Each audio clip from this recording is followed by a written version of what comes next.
And welcome to AI Mistakes. Listen, it's been a hot minute since there was some AI news, and this week has been no exception in terms of what's been happening and what you and I need to do to keep up with all of the latest. In this wild work week of AI, what we've learned, there's actually been a lot of really fantastic releases. And this week, we're going to focus on all of the things that OpenAI has been up to in the last week. At the beginning of the week, we saw the drop of GPT-4o or the Omni model. And it's a real game changer in terms of the capabilities that are being introduced, who can access these capabilities, and what it might mean in terms of response and speed. This is a really fantastic update, and my initial gut reaction to GPT-4o was, wow, this is great. I'm going to be using ChatGPT more again. But that's not all we're going to cover in the video tonight. Not only are we going to talk about prompts and the added capabilities, but it's been a very busy week for OpenAI as well. There's been some major announcements and also some departures. And depending on how you see things, this could be really great or really not so good. So let's jump into what's been released. And we're going to start with the OpenAI updates that were announced at the beginning of the week. In fact, I'm really impressed with the work that OpenAI has done this week. I think they did a great job of showcasing some of what's coming. Now, all of this is not available to you and I right now at this moment in terms of what they showcased. But a lot of folks have been very surprised that ChatGPT even has the capability to speak with you. So I want to start by saying, before I even show the video, there's a lot that the app can do today already before we even get these updates and changes. So if you have an account to ChatGPT and you haven't tried the mobile app, now's a great time to pick it up and start working with it. But let's go to the video where they started to demonstrate some of these capabilities.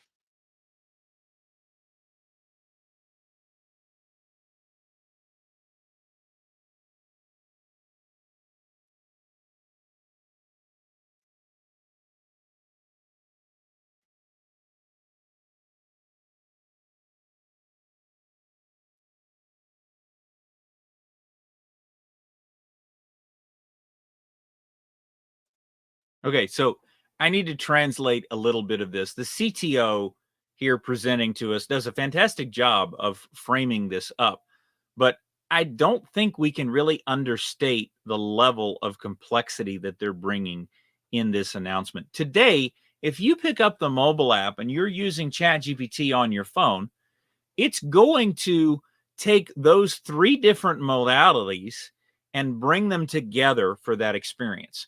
So the interaction with ChatGPT is one level. The voice transcription, you talking to the device, is a second level. And then there's a third level, which is actually taking the outputs from the ChatGPT model, the large language model, and turning that into a voice. What ChatGPT is going to be doing now with this GPT-4o model is really a dramatic change, because what's happening is they are doing all of those steps at once with the new model. So when you see the video of these guys actually talking, all of that is happening in real time. It is an active conversation. And that's pretty amazing because this is really next level capability.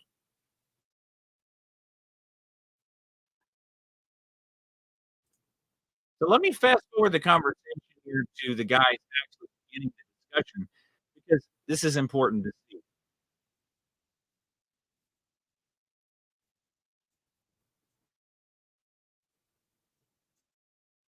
And actually, I'm going to make sure I've got the audio on here. I may not have the audio turned on. Let me reset this just to make sure I've got it, because I don't want you to miss this. This is really, really valuable. And this is so vital to hear and see this live interaction that they're having with the device. And what's most amazing about the demo you're about to see is they're able to interrupt during the conversation, and it stops and understands.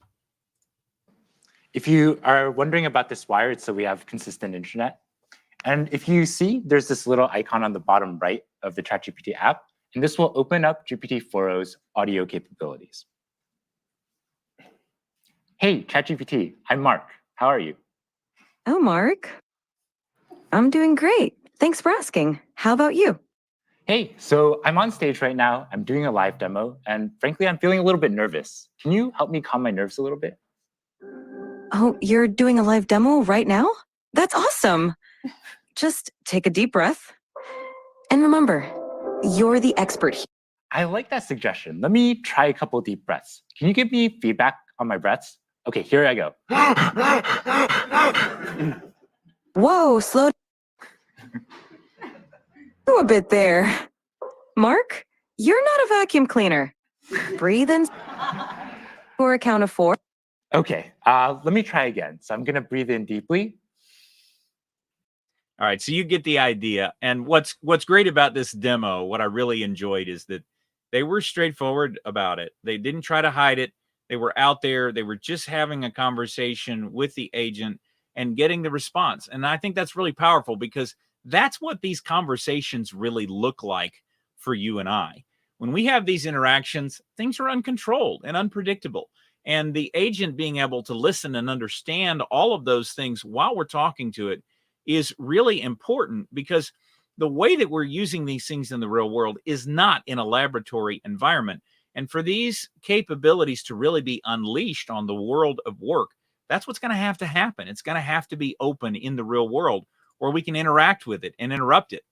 But listen, there's so many updates this week out of these GPT-4o announcements. Let me just run down the list here. Now, we can talk about whether or not GPT-4o is a good name, but at its core, we're talking about Omni, and it stands for the Omni model that OpenAI has introduced that has these capabilities all in one. So it's not switching between the modalities to govern the interaction. So what we have is an entirely new model that stacks with the previous capabilities. Now, what have they changed in terms of the model's capabilities underneath? That's not very clear, but we do know that they've added this speech and voice capability on top of things. What I was really stunned by when I got my hands on the model, they actually opened up GPT-4o in the ChatGPT interface nearly immediately. So I've been working with this update in ChatGPT virtually all week. What I have to tell you is the speed update is absolutely breathtaking.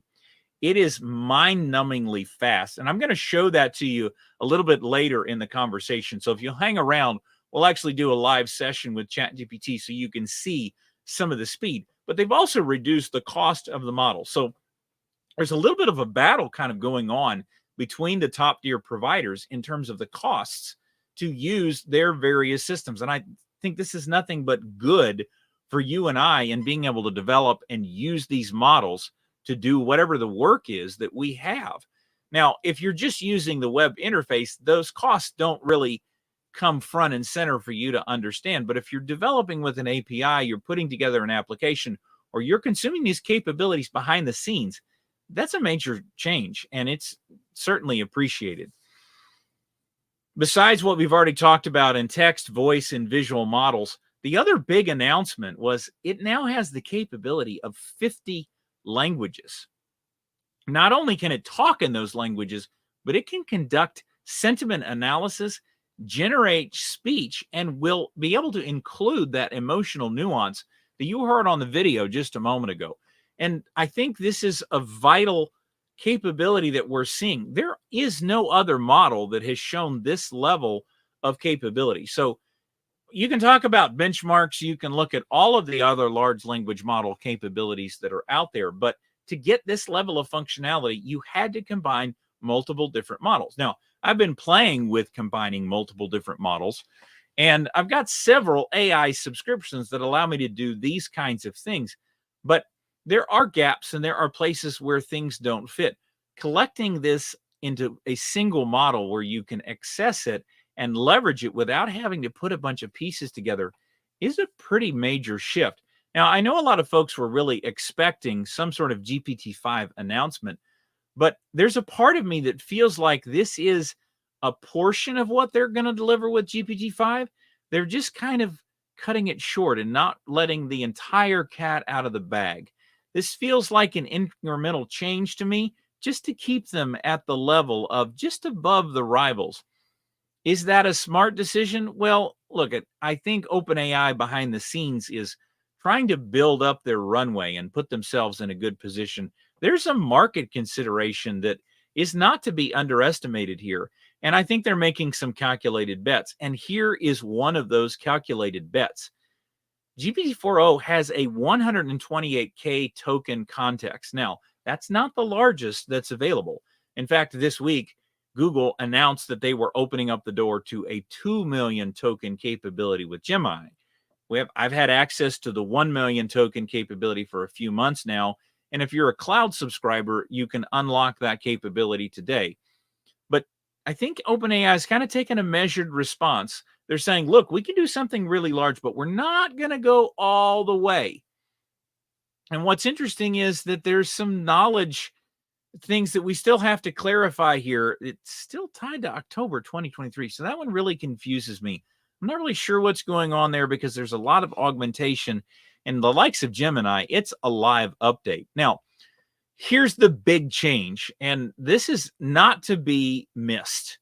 When we talk about the capabilities that OpenAI has made available today, if you do not have the subscriber pay version of the account, ChatGPT Plus, a lot of these capabilities have been hidden to you. And unfortunately, that means that for a lot of people that have been experiencing these AI capabilities, been highly tied to the free offering that OpenAI has made available. Right now, you can go and sign up for a free account on ChatGPT, and it's likely to have the 3.5 capability. But part of the announcement this week is they're enabling all of these advanced capabilities for free users. Now, there will, of course, be limits to how many queries you can run. And they did state that if you're using Pro, they're going to give you 5 times what a free user gets. But I have to tell you, I might have to consider closing my paid subscription because I'm not using this all day, every day, and perhaps the free is quite enough. Part of the reason I have been paying for the Pro Plus SKU for myself is to be able to access these most advanced features, because the level of complexity that you get out of an answer versus 3.5 versus 4.0 is pretty dramatic, and it's been worth paying for. But that time may be coming to a close, and that's a major benefit to everyone that has not been using a pay subscription. You absolutely have to go and see this for yourself. There's nothing I can show you on the channel that's going to impress you because it's not necessarily relevant to the work that you're doing. I'm going to show you some data manipulation a little later that might help you. But unless you're getting your hands dirty and really working on this, it's really hard to appreciate and understand the level of complexity that this model's capability has. So don't miss that. Now, the third bullet point here, I'm actually a little bit disappointed. Yes, I've got Mac OS in the house. I do have the capability to run that. It's not what I'm running on my personal system for running all of my major projects. I do think it's a little bit of a misnomer to call it a desktop app because there's very few people that are actually using Apple as a desktop system in the first place. Almost everybody's got a MacBook or an Air. So it's really more like a laptop app, if you were honest. But they got to start somewhere. And look, it's a fine start. It's just not the large audience. And maybe there's some intention there. Again, they're trying to triangulate and figure it out. So I'll have to wait to share the news I have on the desktop app because I've got to go borrow my wife's MacBook to try that out. We'll get to it. Okay, now they have also updated the ChatGPT interface. They're going to continue to improve the UI. And I got to be honest here, what they showed in the presentation, I'm not terribly impressed with. I've been using Perplexity for quite some time, and that actually lets me organize all of the work that I've been doing. So I really hope that there's more to it than what they showed in the preview. They did share that there's some upcoming features that are going to be released over time. The API integration has already been updated. If you're using the APIs, you can go into the playground right now and begin using GPT-4o. So, and look, if you know about these things and you're not in there looking at what's available, with the cheaper cost and the faster results, my mind is blown, quite honestly. You need to go and check this out. It's not to be missed. Really important changes that are happening under the covers. Now, here's what I'm a little bit confused. I thought OpenAI did a great job by showcasing this and making the YouTube videos available for everyone to see right away. But then there's more news. Like, the announcement wasn't everything. There's more for us to talk about. Now, there's a few things here that OpenAI may not want to really talk about that much, but we got to talk about it because it's OpenAI. Ilya Sutskever, I'm butchering the name. Ilya's a brilliant guy, okay? He's got some amazing things to say, and he is a co-founder of an OpenAI, and he's left the organization. Sam has expressed that he was really pretty saddened over this departure. And I think this is going to be a miss for OpenAI. I think there's probably some interactions that were happening behind the scenes that are really driven out of this. And we don't have the full story, but I think this is a big loss for OpenAI on a number of different levels, because it also means that once Ilya left, there's been a few others that have left as well. And I just need to jump ahead. I'm sorry. We have to talk about the announcement that the information that just came out a few hours ago. I came across this. Basically, the super alignment team has been disbanded. And that means that multiple people inside the company are no longer doing the job of thinking about alignment and how we solve that problem. There's a couple of things that this could mean. Anything that I say at this point is going to be total speculation. But I'll happily give you my position. And here's what I think is actually happening behind the scenes.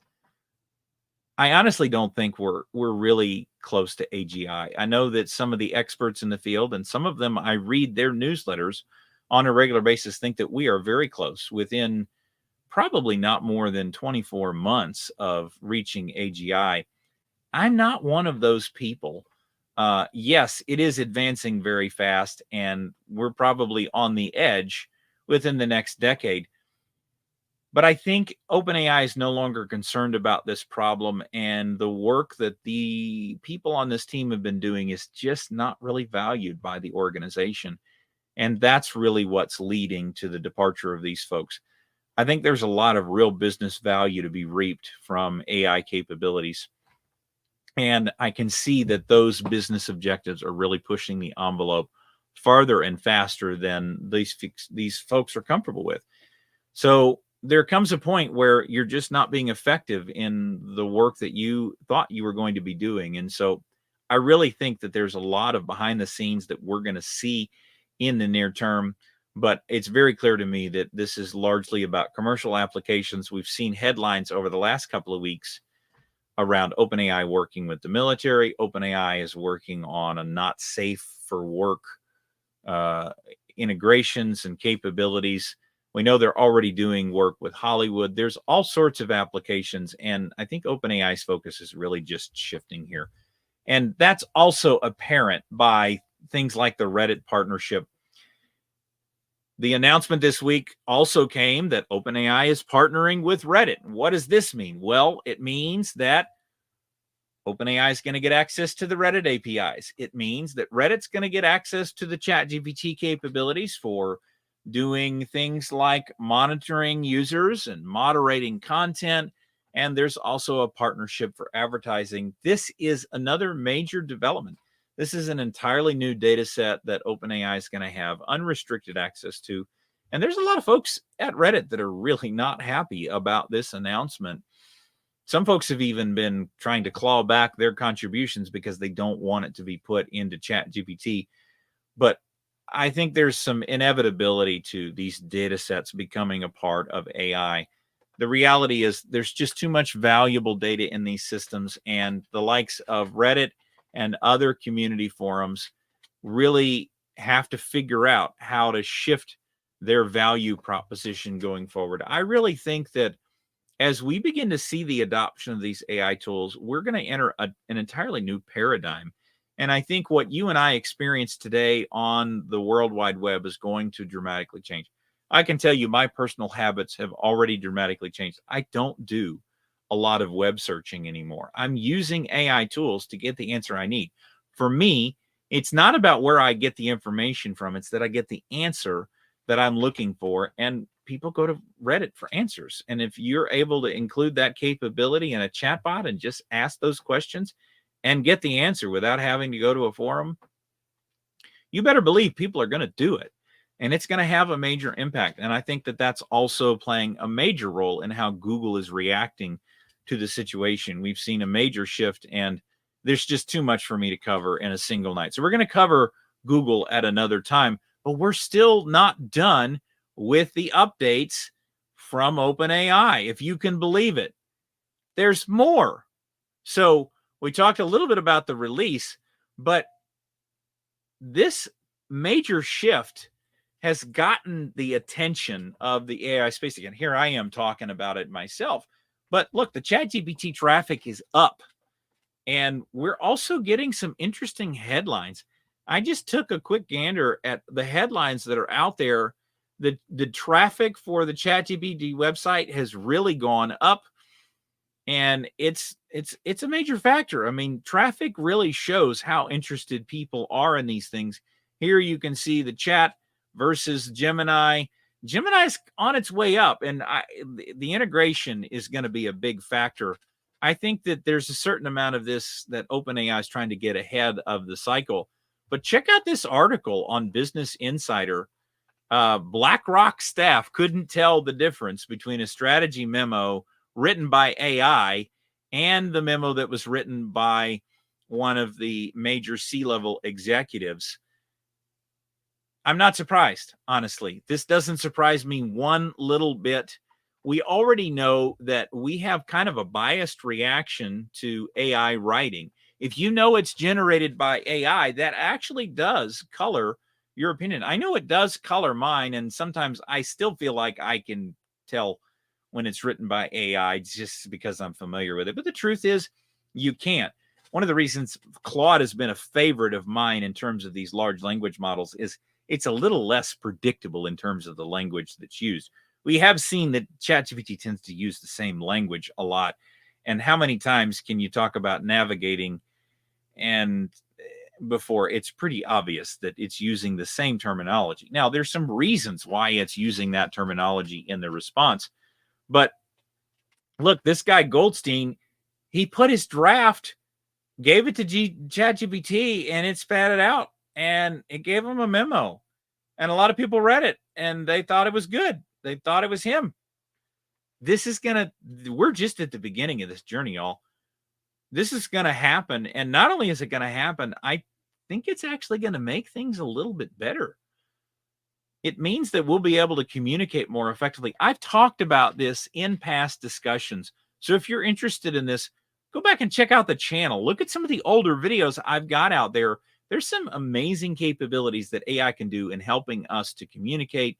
In fact, just this week, I had another live community event here in DFW sharing exactly how AI can help you communicate better. And that content will likely be coming to the channel a bit later as I'm working through my content, converting those live in-person conversations and insights into videos for you here on the great worldwide internet. But we've got a couple of other new things to talk about. We're still talking about announcements. So here's yet another one. There is a ChatGPT integration in Google Docs and Microsoft OneDrive. So let's watch the video real quick so you can kind of get a feel for what we're talking about here. Essentially, you're going to be able to go in and choose a file from your Google account or your OneDrive. They're rolling this change out over time, but it's exposed right there in the file attachment menu. So you'll know when you get this ability, but it makes it stupid simple to pull in documents and ask questions about those files, do data analysis on the files that are available in your drive. This is really useful because it's going to eliminate a lot of duplication. And I think this is just beginning to open the door to far more integration and capabilities. Part of the reason I'm using Gemini is I don't even have to do that selection. I can just say, go out to my drive and use what's there. But this is another major development. This is where cloud really starts to make sense, because we've got files all over the place. And if you're keeping all of your files locally on your system, and that's the only place where that file is, you can even leverage that with some of the local models that you can run on your system. But for the foreseeable future, at least for the next 6 months to a year, I think there's still a lot more value to be reaped from these cloud capabilities. So I'm really pleased to see this integration with Google Drive and Microsoft OneDrive. But we have to be honest, right? We're in this time of incremental releases. I really think that it's going to be a challenge for the environment. OpenAI is still the one to beat. Claude has made some tremendous progress, and I use it very often. But honestly, I don't use any of these engines exclusively. I am across the board working with many different models because I'm trying to keep up with this. But I actually see that in many cases, one engine is better than another, and it changes all of the time. So here's some insights from me on how I'm dealing with all of these changes and what it means. And as soon as I finish sharing this, we're going to jump in and just do some live ChatGPT, Perplexity, kind of get a feel for what's out there. But look, I'm not sponsored by Perplexity. I do have a discount code if you want to go in and get a pro subscription. That'll be in the comments after the video is published a little bit later. I love Perplexity because it solves a real problem for me. I can do research with it incredibly quickly with a few very simple prompts. But one of the other reasons I chose Perplexity was I can change out the model that I'm using for getting those answers. I can choose from the latest from Anthropic using Claude. Any of the Claude models are available. The GPT-4o model that was announced this week became available almost immediately. We still got the GPT-4 Turbo, not to mention the other models that are built by Perplexity for answering the questions, including one that has a context length of 32,000 for your documents to upload. Now, just to be clear, Perplexity doesn't actually talk about how their RAG architecture works behind the scenes. That means how they're pulling in all of the search results and bringing that information together. I do still think it's a retrieval augmented generation capability. At some point in the future, that may change to a token basis, which means that everything is loaded into the response. We're not there yet. But what I really love about Perplexity is actually two important factors. The first is that I can easily pivot to another new model because they're making these available at lightning speed, because they're paying the other provider to plug it into their search capability while they're continuing to build out what they're building as an internal model. Perhaps someday your choice will only be Perplexity, but I think we're a while from that being the case. So I'm able to do my research using Perplexity, and it's been a tremendous tool. I really can't recommend it enough. You can use it totally for free, but I'm paying for the tool because of the added capabilities. As a part of that paid subscription, I also get access to the API. And one of the things I really love about the model they provide is how fast it is. Now, I may have to reevaluate that after this week's update with GPT-4o, because I am blown away by the speed that is coming out of GPT-4o. So some more experiments to run there. But I've not left OpenAI. I have continued to use ChatGPT. I have several GPTs that I have built myself for me to use. The AI mistakes GPT is available to everybody if you want to begin using the mistakes framework to put together your plan and understand how to use all of this great AI by thinking deeply about your vision and what it is you want to achieve, go and take advantage of that GPT. It's totally freely available soon. So if you don't have a subscription and you've not had a chance to play with GPTs, as soon as that free account comes open, you can go hit the AI mistakes GPT and start learning. But I'm using not only my own GPTs, but the GPTs that are created by others that do some really useful things around analysis and creating content, thinking through ideas. There's some really great stuff out there. And then, of course, there's the API. Now, to be clear, I haven't created any external products that are using the API, but I am constantly tweaking and playing with these things on my own to learn about how to build things and put things together. I'm doing little widgets for myself and sharing what I learned. So the API is absolutely something that I love using, and the playground that OpenAI has for doing that is really useful. So if you're a developer and you haven't checked that out, you got to just stop waiting. Like, you need to go and look at that right now if you're a developer.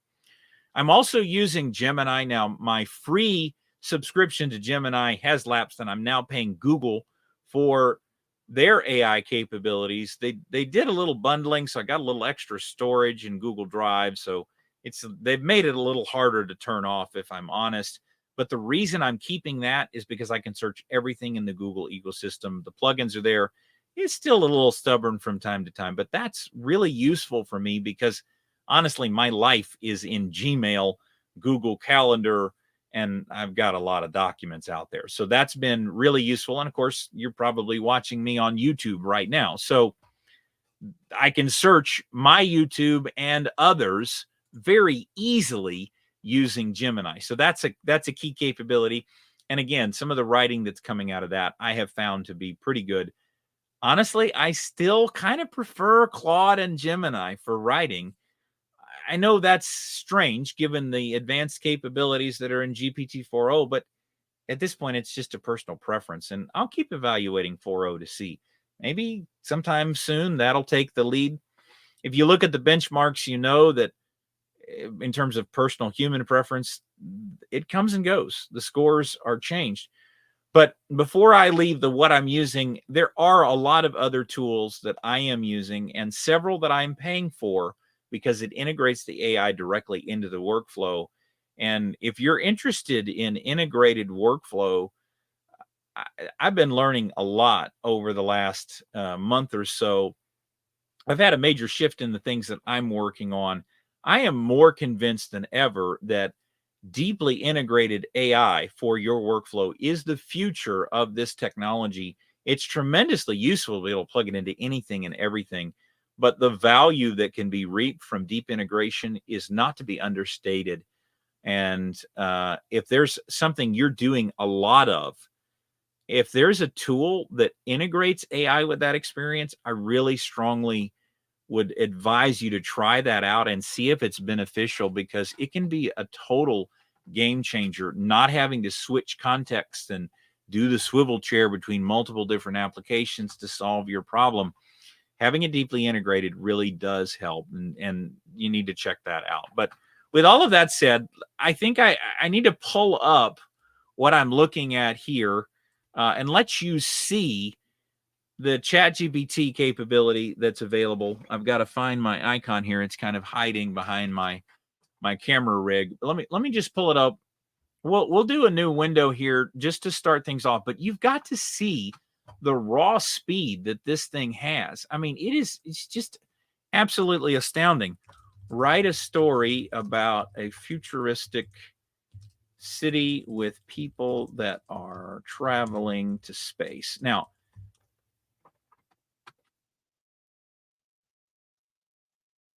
it's amazing. Like, I don't know. I just can't even describe it.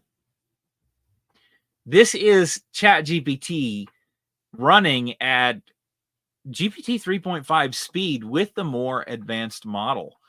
And this is doing a lot on the back end. But what I was even more impressed with was what I saw in dealing with looking at some data files. And I'm going to do it again here live, just so you have a chance to see it. I've got a whole bunch of files here that cover my solar production. I've got a solar panel system on my home. Very blessed to have that. And I've got all of the data files here, and we're just going to analyze the data.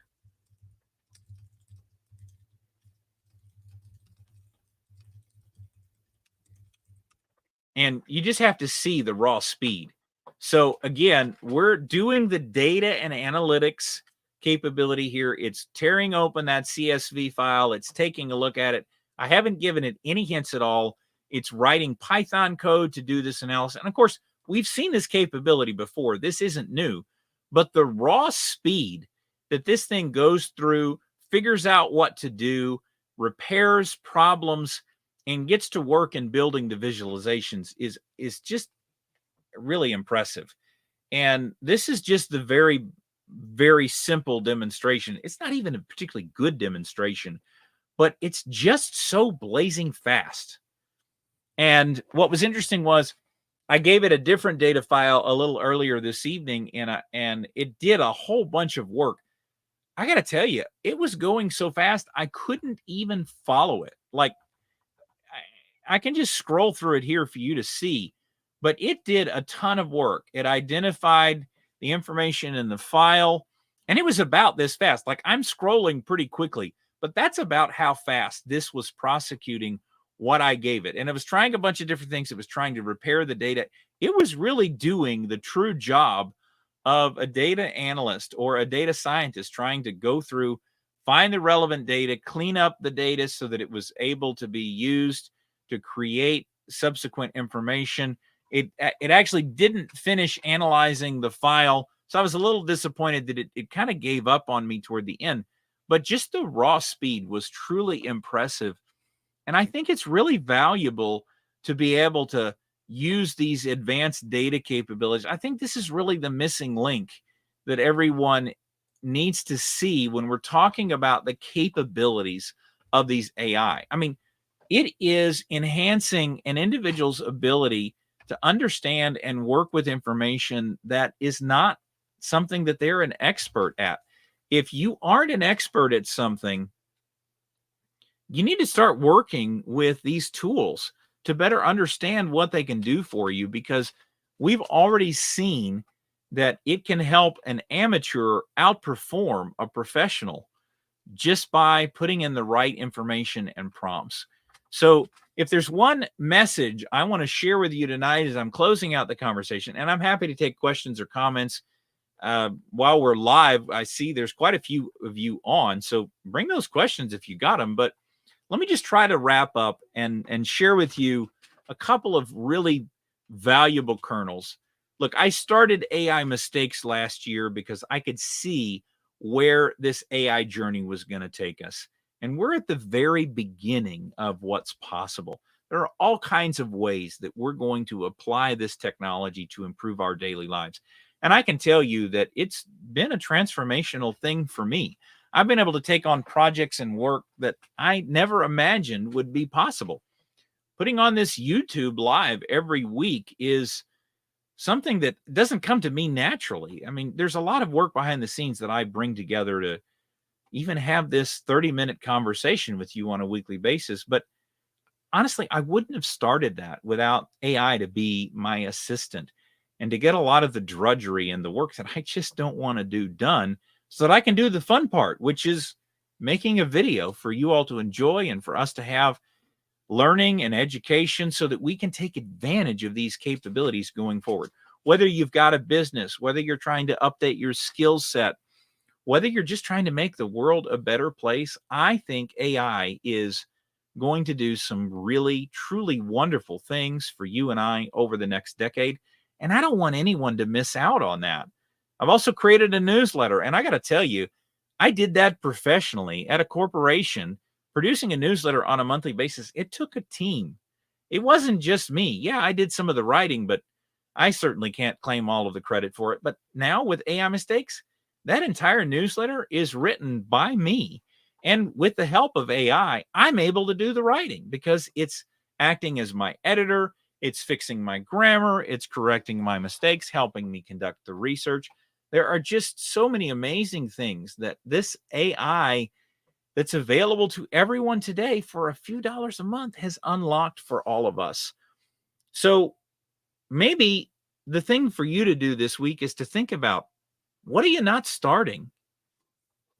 It may be time to start, because if you start today, you're going to be an expert at it in not too long.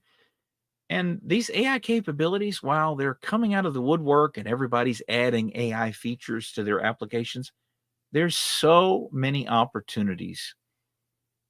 The next opportunity might just be yours. So as we close this week, I just want to say, go make some AI mistakes. Go play with this, learn, build something, figure out how it really works. Because as Morpheus said in The Matrix, knowing the path is very different from walking the path. So go make some AI mistakes, and we'll see you next week. Signing out.